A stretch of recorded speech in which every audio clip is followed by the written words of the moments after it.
Observatorio 2012 con Ciro Murayama. Tiempo de definiciones.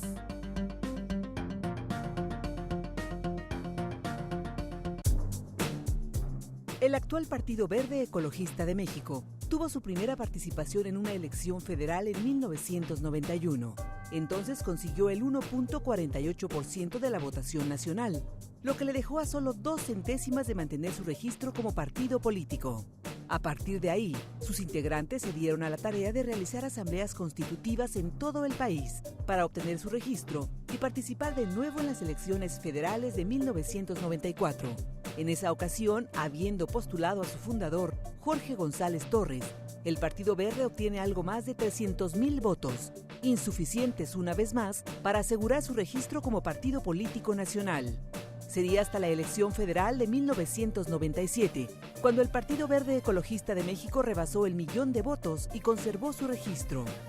En la elección presidencial de 2000, el Partido Verde Ecologista de México formó junto con el PAN la Alianza por el Cambio, que postuló a Vicente Fox a la presidencia. Una elección después, en 2003, el Partido Verde formó una coalición electoral parcial con el PRI para la integración de la Cámara de Diputados. Desde entonces, el Partido Verde y el Tricolor han sido aliados en las elecciones federales.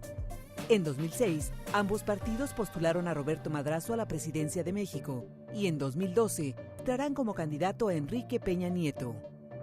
El Partido Verde Ecologista de México es la 4ª fuerza política del país si se toma en cuenta el número de representantes que tiene en el Congreso.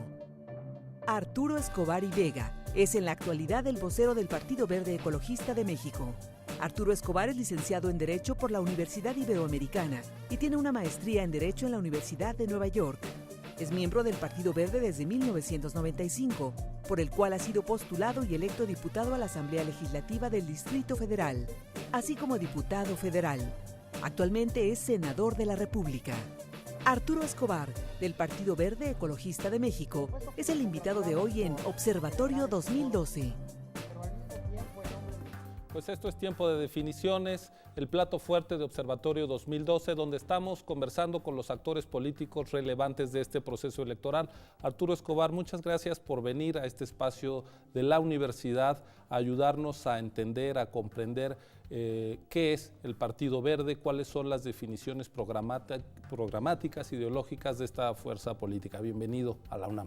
Ciro, gracias a ti por la oportunidad, felices de poder compartir contigo lo que estamos haciendo para este proceso electoral.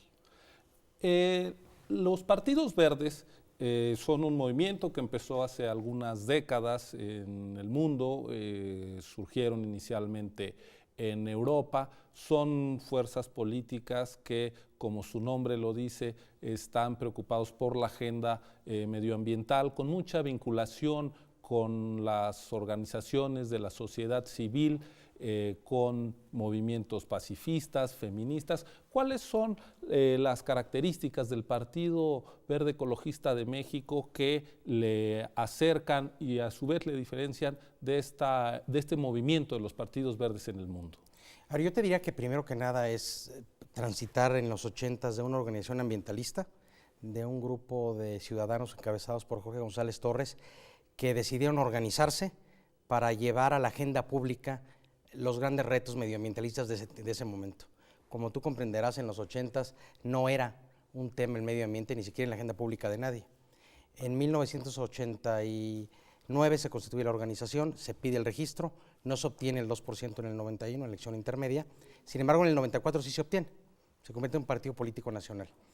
Me lo preguntaban el día de ayer y yo contestaba que si el Partido Verde Ecologista de México no estuviera en la escena pública desde el 94, más del 75% de la agenda ambiental legislativa que hoy existe, pues no tendría vigencia, porque ha sido constituida, creada, presentada y en su caso votada por nosotros. Yo te diría que lo que nos pudiera diferenciar a nosotros de los partidos verdes en el mundo es que nosotros construimos tanto la base teórica como la propuesta y las respuestas a los problemas de nuestro país en base a lo que le sucede a México. Es decir, no vamos a compararnos con los partidos verdes alemanes, franceses, colombianos, porque México vive realidades muy diferentes, Ciro. Por ejemplo, el partido fue muy criticado por su propuesta que teníamos en materia de combate al secuestro, Pero la respuesta, pena de muerte.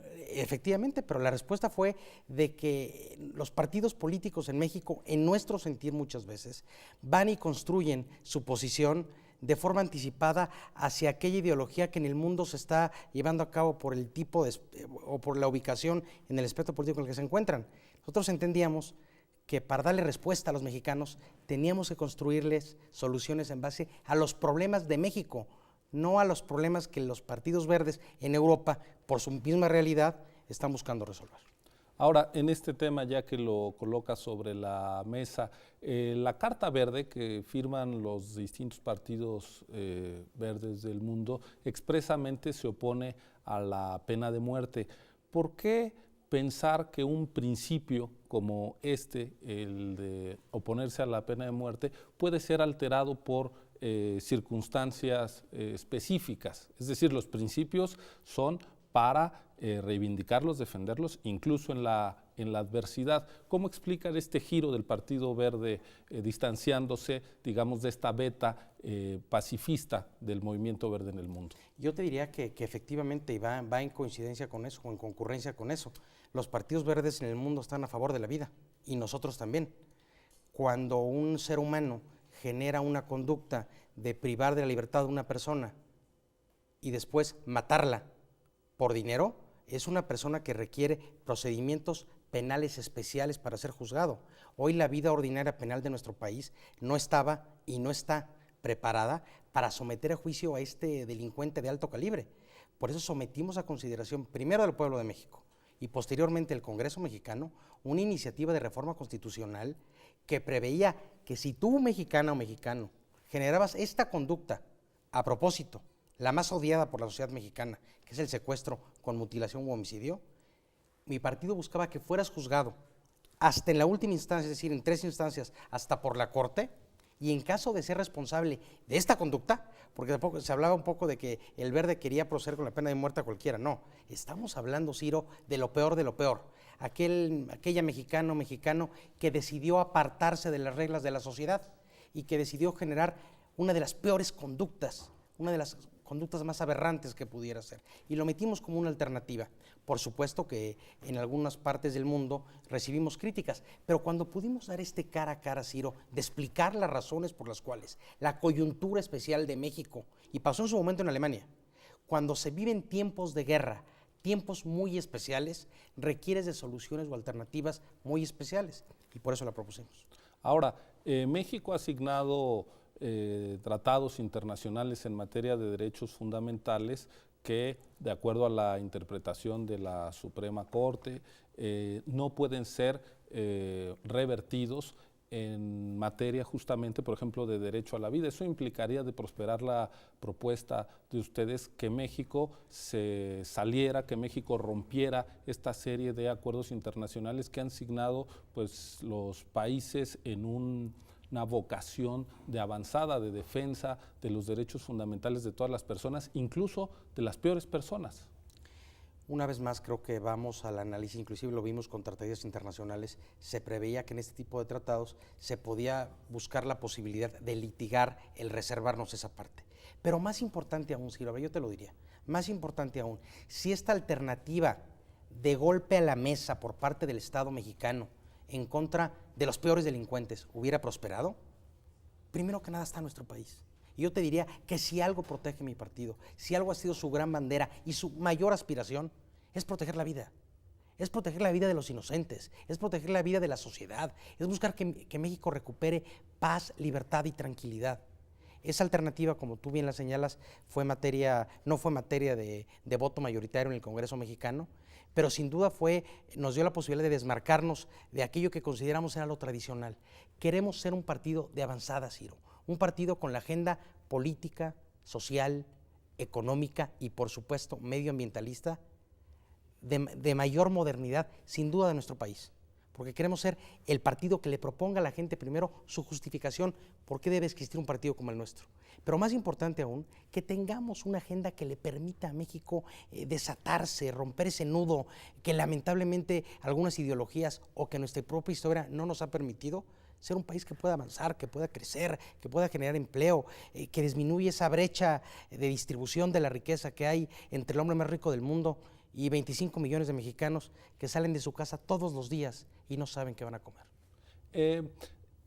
Para cerrar este tema y dedicar nuestro siguiente bloque a esta parte de las propuestas de tipo social, económico, Estados Unidos, a partir de los ataques del 11 de septiembre, proliferó la doctrina defensiva de soluciones extraordinarias cuando está amenazada la seguridad, y eso implicó un retroceso en los derechos civiles, en las libertades. ¿No estaríamos ante un riesgo así si nos vamos por las soluciones extraordinarias desde el Estado?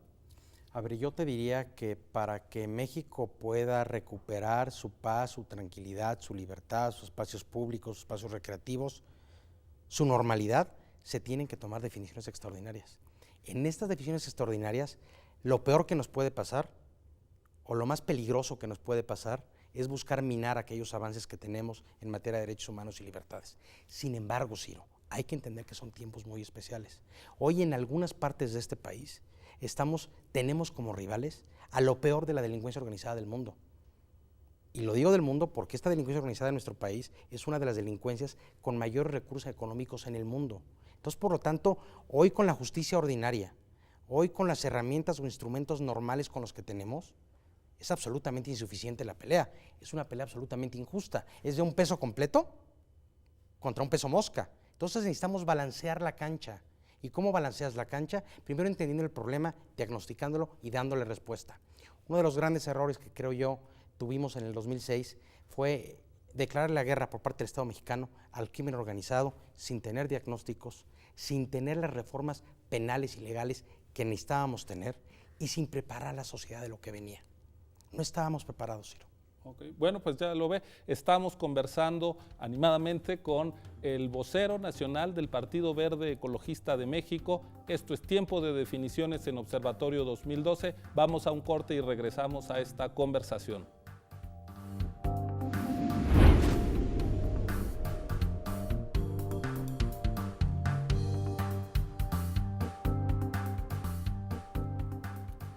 Estamos en Tiempo de Definiciones, aquí en Observatorio 2012, conversando con el vocero nacional del Partido Verde Ecologista de México, el senador Arturo Escobar.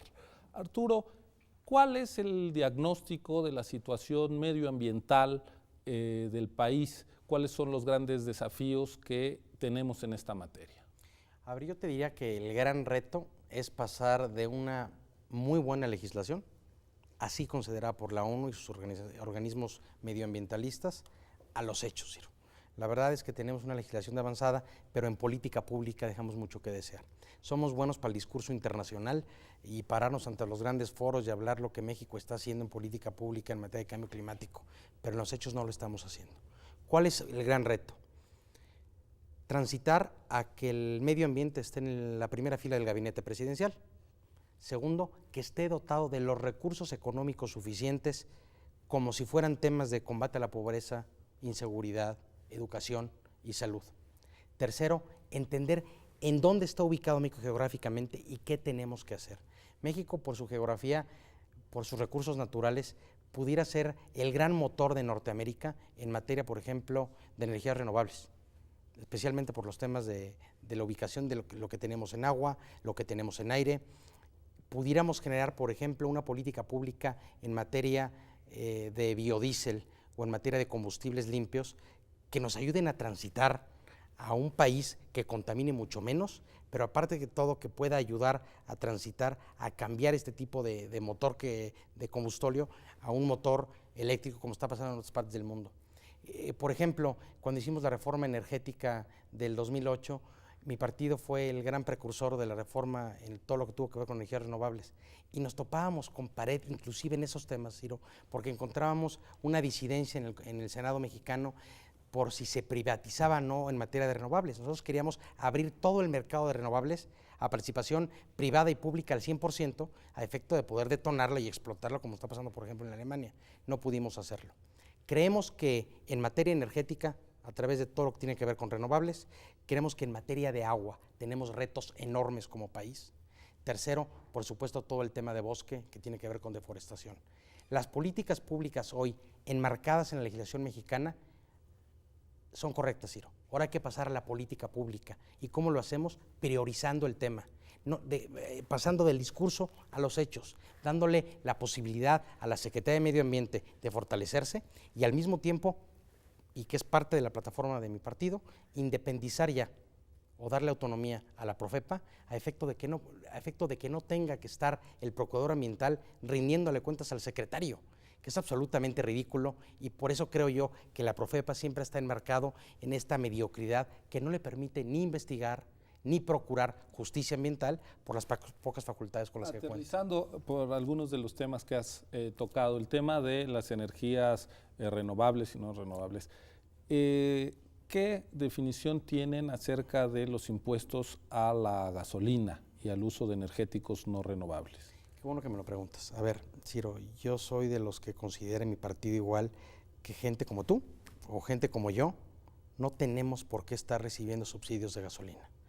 Presentamos una iniciativa de reforma. ¿Esto se verá reflejado en la plataforma absolutamente de su candidato presidencial? Tiene que, no puede, este impuesto tiene que ser discriminatorio, tiene que ser, y encontramos la imposibilidad constitucional de poder particularizar los impuestos, pero nos dimos cuenta que había una alternativa. Como hay una alternativa, por ejemplo, para el pago de la tenencia. En el Estado de México, por ejemplo, si tu coche vale arriba de 350,000 pesos, eres sujeto a pagar tenencia. Si vale menos, no pagas tenencia, pagas un referendo. Nos dimos cuenta que la alternativa era por el tipo de bomba que se tiene que utilizar y la forma que el coche recibe la gasolina. Si esa parte la modificamos desde la fábrica, podríamos pensar que este tipo de automóvil, que está hecho para clase media alta o clase alta, que no tiene por qué recibir el subsidio, pongo el ejemplo tú y yo, tendríamos que estar pagando lo que valen en los mercados mundiales. Y esta gente que pertenece a un sector que sí requiere del subsidio, habrá que mantenerlo, Ciro. Pero no podemos estar gastándonos 120, 140, 150,000 millones de pesos al año en un subsidio que realmente es ridículo, que no va con un país que quiere modernizarse. Y yo me pregunto, 150,000 millones de pesos, ¿cuántas escuelas, cuántos hospitales, cuántas becas, cuántos apoyos a madres solteras, adultos mayores? 150,000 millones de pesos representa, Ciro, la reforma de IVA en alimentos. De ese nivel es el subsidio. Mencionabas la tenencia que se ha estado echando atrás en distintas entidades del país, Estado de México, incluso ya en el Distrito Federal, que permitía recaudar alrededor de 6,000 millones de pesos, nada más aquí en el DF, lo cual es alrededor de la tercera parte, por ejemplo, del gasto social en la ciudad. Es un impuesto muy fácil de cobrar, es para aquellos que tienen coche. Sin embargo, la dirigencia del Partido Verde en el DF apoyó esta iniciativa de retirar este impuesto que es progresivo, de muy fácil cobro y de muy eficiente recaudación.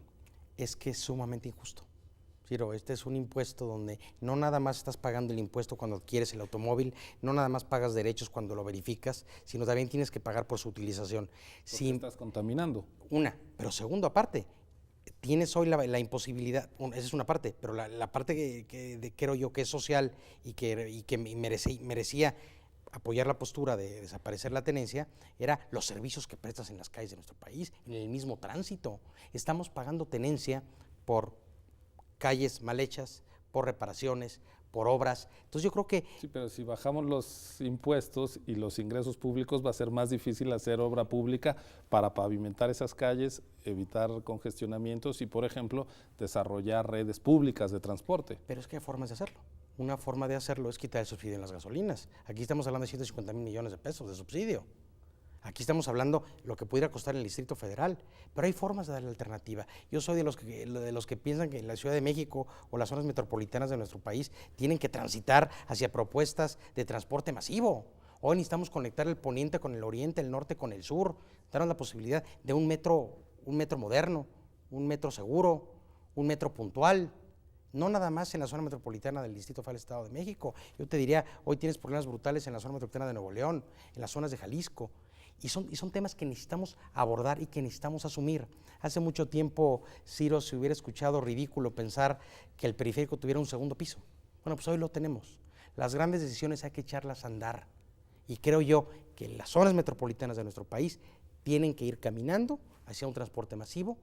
El tema de la tenencia, independientemente de la postura, por supuesto, que afecta ambientalmente a la protección del automóvil, es nuestra consideración que es sumamente injusto el tener que estar pagando anualmente por la circulación en territorio nacional.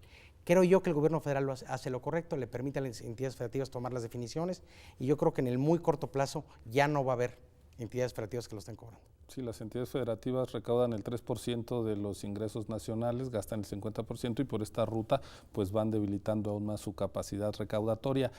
Tú hablabas de la desigualdad de este país. ¿De qué manera el Partido Verde está proponiendo una política de redistribución del ingreso, si es que está en su agenda? Bueno, absolutamente. Yo te diría que junto con la inseguridad, el gran reto de este país es un crecimiento económico sostenible, la generación de empleo, es mucho mejor distribución de la riqueza. ¿Cuáles son los grandes retos? Primero, hay que transitar obligadamente a partir de la próxima legislatura o con la llegada del nuevo presidente de México a una reforma hacendaria, a una reforma que le dé, bien lo dices en este momento, muchas más facultades a las entidades federativas para recaudar. Se ha hablado mucho de los 16 puntos del IVA, si transitáramos a 6 puntos para hacerlos a los estados, ¿qué facultades de recaudación? Hay entidades federativas, y lo digo con enorme respeto y no voy a decir ninguna, que ni siquiera justifican su existencia, Ciro, que tienen una dependencia del 97% de recursos federales. Y lo tienen por legislación, no lo tienen por voluntad. Entonces hay que empezar a federalizar estos aspectos fiscales a efecto de responsabilizarlos. ¿Pero por qué? Porque así lo marca la legislación. Vamos a hacer un corte, tenemos un problema técnico. Volvemos en un momento. Esto es Tiempo de Definiciones en Observatorio 2012. Estamos conversando con el senador Arturo Escobar del Partido Verde. Regresamos en un momento. Siga con nosotros, por favor.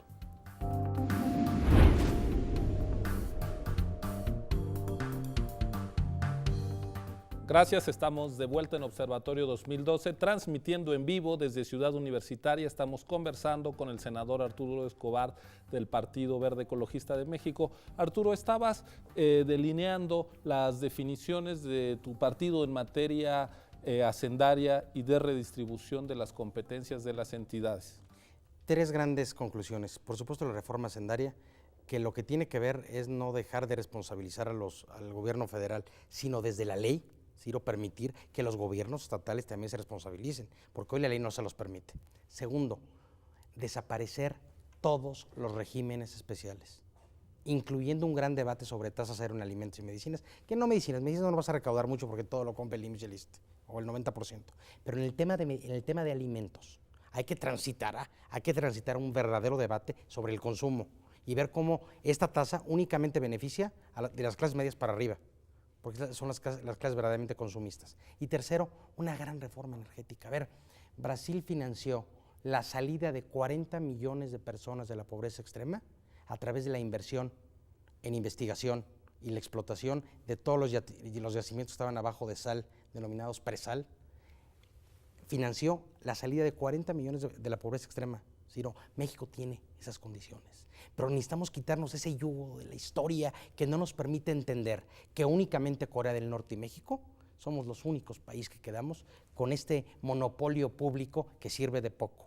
Dejar muy en claro que el Estado, que Petróleos Mexicanos tiene que tener el paquete mayoritario accionario, pero hoy hay que entender que si realmente queremos convertir lo que tenemos en el mar, lo que tenemos en yacimientos, en riqueza de política pública, en prosperidad, en mejor vida para los mexicanos, hay que transitar una reforma integral, abierta, y no con los parches de la del 2008, que ante los hechos poco ha servido. Bueno, yo creo que las definiciones del Verde ahí son clarísimas y en efecto buena parte del debate político y parlamentario va a estar alrededor de estas definiciones. Arturo, como el tiempo nos persigue en estos espacios, yo quisiera que aterrizáramos al año 2012, a la participación electoral del Partido Verde. ¿Qué aporta a la candidatura de Enrique Peña Nieto y viceversa, el que sea postulado por el Verde? ¿Qué le aporta al partido este candidato? Muchísimo. Yo te diría que este es un asunto de los dos lados. El licenciado Enrique Peña Nieto hacia el Verde tiene una vinculación generacional absoluta. Es un hombre que asumió desde 2005, que llegó a ser gobernador del Estado de México, la agenda medioambiental de forma absoluta, sin paréntesis y sin comas, y hizo lo mismo con la plataforma que construimos como coalición hacia su candidatura y donde se asume en su integralidad la propuesta del partido en materia ambiental. Segundo. Ahora, por ejemplo, estos temas que manejaba sobre la reforma Pemex, que tiene que ver con política energética y por tanto ambiental, el PRI tiene unas definiciones distintas a las de ustedes. A ver, yo te diría que hay muy buen debate en ese partido. Hoy, si has escuchado, inclusive en el libro presentado por Enrique Peña Nieto, se establece esa nueva visión, esta visión mucho más moderna sobre lo que tendría que ser Petróleos Mexicanos en los próximos 25 años, que va absolutamente de la mano con las tesis que nosotros hemos venido sosteniendo. Yo te diría que la experiencia de alianza con Enrique Peña desde el 2005 hasta ahorita fue de absoluto respeto, de integralidad, de cumplimiento de compromisos en materia de plataformas, y creo yo que llegado el 30 de marzo y bajo esta nueva forma de competir que nos mandata la reforma del 2008, Ciro, donde realmente no son coaliciones sino candidaturas comunes, hoy vas a ver a un Enrique Peña Nieto asumiendo los espacios, las propuestas, las aspiraciones y las demandas que mi partido va a proponer de forma integral, de forma individual hacia el Partido Verde. Yo creo que desde la parte generacional, el emblema de los jóvenes, que el partido está enmarcado sobre eso, y más importante aún, esta esperanza que genera Enrique Peña Nieto, creo yo que enmarcado en los temas, en la plataforma y en las propuestas que vamos a hacer como partido, son absolutamente coincidentes. Hablabas de lo que mandata la reforma electoral constitucional de 2008. El Partido Verde ha tenido una relación, digamos, no fácil con el nuevo marco de competencia electoral. Apenas al final de enero el IFE le puso una multa de casi 200 millones de pesos al Partido Verde por contratar publicidad durante 2009. ¿Qué está pasando con el Partido Verde y su compromiso con el cumplimiento de esta normatividad en materia de contienda política? Dos temas sobre eso. La multa venía por 300. Inéditamente en la mesa del IFE ese mismo día se bajó 100 millones de tajo. Ese es... No, lo que te quiero comentar, Ciro, es que de ese es el nivel de cómo estuvo construido el dictamen. Estamos absolutamente ciertos que tiene enormes injusticias, que es parcial, y es un asunto que hoy ya está en la arena del Tribunal Electoral, y estamos con enorme confianza de que podemos inclusive llegar a no ser multados. Segundo, mi partido, históricamente, Ciro, y se puede probar, y nuestro amigo Lorenzo Córdoba puede ser el gran testigo de lo que voy a decir. Somos el partido menos multado en la historia del IFE. El tema de Amigos de Fox nos llevó a una multa de 100 millones, te acordarás, porque increíblemente ahí el IFE y el tribunal decidieron que el Verde era corresponsable, pero bueno. Bueno, es que Fox fue su candidato. Sí, pero aquí estábamos hablando de una organización fuera del PAN, que era Amigos de Fox. Y yo una vez le comenté a Pepe Woldenberg en su momento que bajo la tesis de la multa hacia el Verde, lo que ellos pensaban, lo que mi partido estaba obligado a hacer, era contratar a 5,000 inspectores privados que estuvieran atrás de los militantes o afiliados a Amigos de Fox para ver qué hacían en las noches o los fines de semana o a ver cómo recaudaban recursos. Era materialmente imposible para nosotros darnos cuenta de que había un financiamiento paralelo a lo que se estaba reportando. Pero en lo que son los gastos ordinarios, Ciro, esta parte es muy relevante. El año pasado, el Partido Verde fue multado con 100,000 pesos. De los 300 millones de pesos que recibimos como prerrogativa anual, fuimos multados con 100,000 pesos. Quien nos siguió, creo que fue el PAN, con 8 millones. Entonces, de ese nivel es la brecha de cómo justificamos nuestros recursos. Somos un partido político que a nivel de grupo parlamentario utilizamos los recursos del grupo para los informes legislativos. No hay reparticiones oscuras, no hay una lana para el senador o una lana para el diputado. El recurso que hay como bolsa sustanciosa de los grupos parlamentarios se utiliza para difundir los trabajos legislativos de diputados y senadores. Entonces, tenemos una agenda en materia de transparencia y de rendición de cuentas que no tengo la menor duda, es la más avanzada de todos los partidos políticos.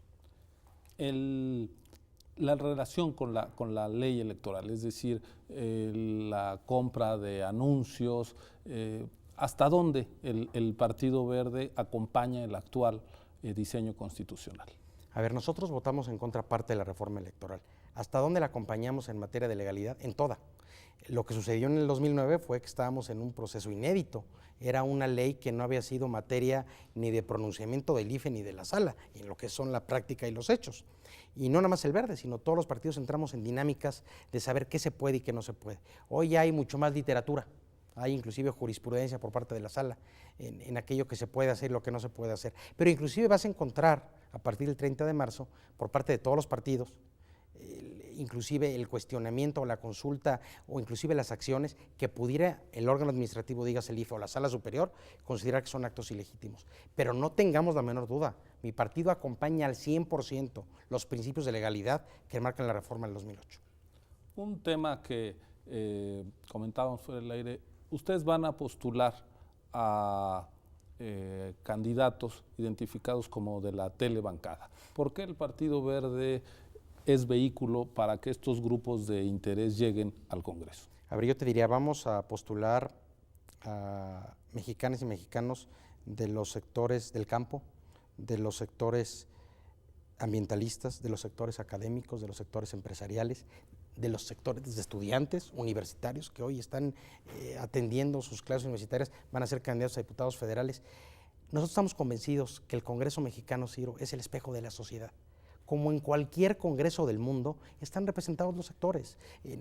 Hoy por hoy el PAN tiene a varios diputados, senadores que se representan a las cámaras empresariales, a las cámaras de comercio, está el sector campesino, están los maestros, es decir, es un abanico de lo que está en la sociedad. Lamentablemente antes como que se escondía, hoy hay que decirlo, los sectores influyentes, los sectores populares, los sindicatos tienen representación en el Congreso mexicano. Y en este caso hay una muy buena relación por parte de mi partido con algunos sectores del sector de telecomunicaciones, permíteme el término.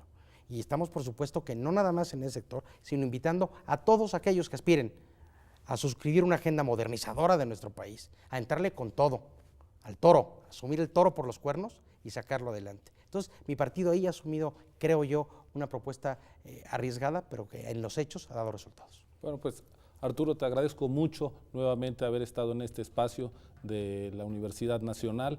Es para nosotros un gusto poder conversar con la pluralidad de las fuerzas políticas. El Partido Verde es la cuarta fuerza política en representación en este país. Gracias de nuevo por haber acudido a nuestra invitación. Esta ha sido nuestra conversación, ya la vio usted, con Arturo Escobar, vocero nacional del Partido Verde Ecologista de México. Le agradecemos mucho habernos acompañado. Seguiremos dialogando con los actores políticos que serán los protagonistas de la elección del próximo domingo 1 de julio y desde aquí queremos construir un contexto de comprensión y de exigencia rigurosa pero informada a este proceso electoral. Muchas gracias, muy buenas noches.